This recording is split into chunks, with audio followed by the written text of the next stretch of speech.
लगातार आप लोग प्रदर्शन कर रहे हैं। देखिए, जिस तरह से बाबा साहब भीमराव अम्बेडकर का अपमान देश की संसद के अंदर में हुआ, आज पूरा देश सम्मिलित है। आज पूरा देश यह समझ रहा है कि जिस व्यक्ति ने देश के संविधान को बनाया, जनता को अधिकार दिया और उसी अधिकार से ये देश का संसद चल रहा है, और वहीं उसी संसद में इसी देश का गृह मंत्री उसी निर्माता के साथ में इस तरह का खिलवाड़ कर रहा है, इस तरह का व्यवहार कर रहा है। यह हमारे देश का आज क्या भविष्य हो गया है, क्या आज हमारा हाल हो गया है, यह अपने आप में पूरा देश सम्मिलित है। उसी के खिलाफ में वाम दलों के आज संयुक्त आह्वान पर देश के तमाम जिलों में आज अमित शाह इस्तीफा दो, देश का गृह मंत्री इस्तीफा दो और देश की जनता से माफी मांगो, इस नारे के साथ में आज प्रतिरोध दिवस हम लोग मना रहे हैं। उसी के तहत हम लोगों ने प्रतिरोध मार्च निकाला और यहाँ पे प्रतिरोध सभा कर रहे हैं। साफ हमारी मांग है और यह स्पष्ट हो चुका है कि यह जो बीजेपी है, यह जो आरएसएस है, इसके तमाम जो नेता हैं, ये तमाम लोग कि देश के संविधान का क्या होगा, देश के संविधान के आदर्शों का क्या होगा, बस ये चाहते हैं कि संविधान को जो हर एक जनता को अधिकार देता है उसको खारिज करके कैसे मनुस्मृति को यहाँ लागू कर दिया जाए। इस नीति और इस अभियान पर देश का गृह मंत्री और देश का सरकार कायम है, जिसके खिलाफ में देश की जनता एकजुट है और देश की जनता प्रतिरोध करेगी, लड़ेगी और ऐसे किसी मंसूबों को बर्दाश्त नहीं करेगी। यही प्रदर्शित करने के लिए हम सब यहाँ जुटे हैं और हमारी लड़ाई आगे बढ़ती रहेगी। छात्रों पर लाठियां बरसाई जा रही है सर। कितने दिनों से मांग कर रहे हैं, आप खुद कह रहे हैं कि आप गड़बड़ी हुई है, तो गड़बड़ी हुई है तो आप विद्यार्थियों से बात क्यों नहीं कर रहे हैं? केवल लाठीचार्ज आप क्यों कर रहे हैं? क्यों नहीं इसमें जांच करा करके, और अगर यूपीएससी में गड़बड़ी है तो इसको आप पूरे परीक्षा को रद्द करते हैं? कौन सा विद्यार्थी गलत मांग कर रहे हैं? क्या विद्यार्थी अपनी मांगों को नहीं करें? कहाँ जाएं? उनका जीवन का क्या ठिकाना है? आप कब परीक्षा लीजिएगा, नहीं लीजिएगा, क्या परिणाम दीजिएगा, नहीं दीजिएगा, किसी चीज का ठिकाना नहीं है। हर जगह केवल लूट है, भ्रष्टाचार है और जनता के अधिकारों, छात्र नौजवानों के अधिकारों पर लगातार चोट हो रहा है। यह अपने आप में ये तमाम चीजें जाहिर कर रही हैं कि देश की सरकार नीतियों से नहीं चल रही है, जनता और छात्र नौजवानों के लिए नहीं चल रहा है, बस लूटने के लिए और धनपतियों के घरों को भरने के लिए चल रहा है। क्या नाम हुआ? कुमार, जिला सचिव सीपीआई पटना।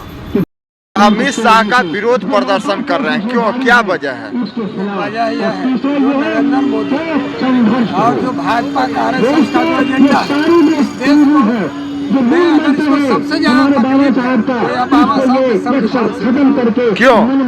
जो हाशिए पर लोग रहते हैं, जिनको पढ़ने नहीं दिया जाता, वो आज पढ़ लिख के इनके माथा पर राष्ट्रपति बन के बैठा हुआ है, तो मजबूरी में बनाया है। संविधान से डर है तो इसलिए बनाया है वोट बैंक की राजनीति के लिए, लेकिन बनाया है तो एक आदिवासी माननीय द्रौपदी मुर्मू।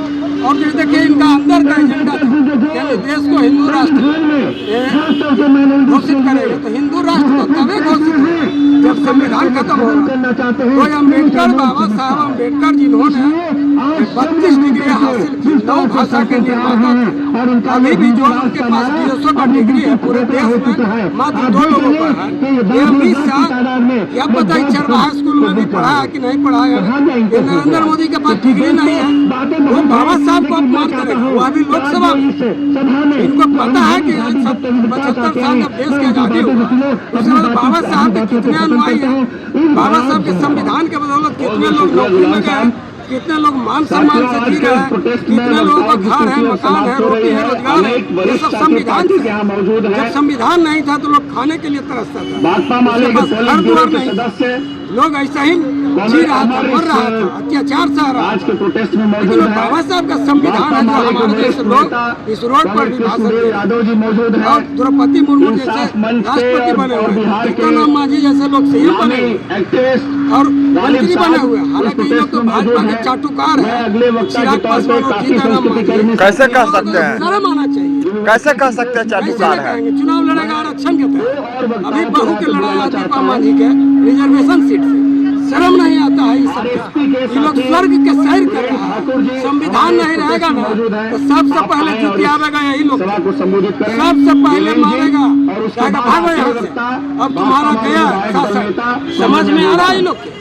हम नरेंद्र मोदी जी को कहना चाहते हैं कि आप जो देश के बाबा साहब के अपमान करवा रहा है, ये तड़ीपार जो है अमित शाह को बर्खास्त कीजिए, इनसे माफी मंगवाइए। इनको मंत्रिमंडल में रहने की नहीं है। इनको गुजरात हाई कोर्ट तड़ीपार किया था, गुजरात से भगाया हुआ ये आदमी, ये अपराधी है। ये माइनस करके भले सब जगह से ही हो रहा है, सब जगह गृह मंत्री है। गृह मंत्री तो तड़ीपार। लगातार अमित शाह का सर विरोध प्रदर्शन हो रहा है, क्या है आज? लगातार विरोध प्रदर्शन शांतिपूर्ण तरीके से, लोकतांत्रिक तरीके से हो रहा है।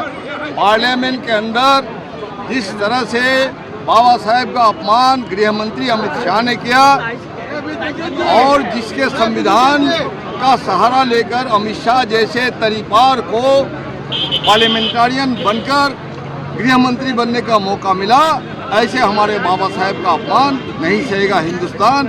इसी मांग को लेकर के क्रमबद्ध आंदोलन चल रहा है। आज पूरे देश में वामपंथी पार्टियों का मोर्चा ने आह्वान किया है कि अमित शाह को तुरंत बर्खास्त किया जाए, नरेंद्र मोदी देश से माफ़ी मांगे, बाबा साहेब का अपमान नहीं सहेगा। तो क्या कह दिया सर? यही ना बोले कि बाबा साहेब का नाम लेते हो, भगवान का नाम लोगे तो ज़्यादा पुण्य मिलता, स्वर्ग चले जाते हैं। भगवान की वहाँ जरूरत है? पार्लियामेंट में तुम जो गए हो बाबा साहब के संविधान के सहारे से कि भगवान के संविधान के सहारे से? ये इस तरह से जो मजाक उड़ा रहा है, बाबा साहेब मजाक उड़ाने का पात्र नहीं है जी। पूरी दुनिया पूरा देश उसका सम्मान करती है और आप एक तरीपार रहे हैं, अपराधी रहे हैं, गुंडा रहे हैं और आप जो है चाहते हैं कि मनुस्मृति को लागू करके आरएसएस को खुश करना चाहते हैं।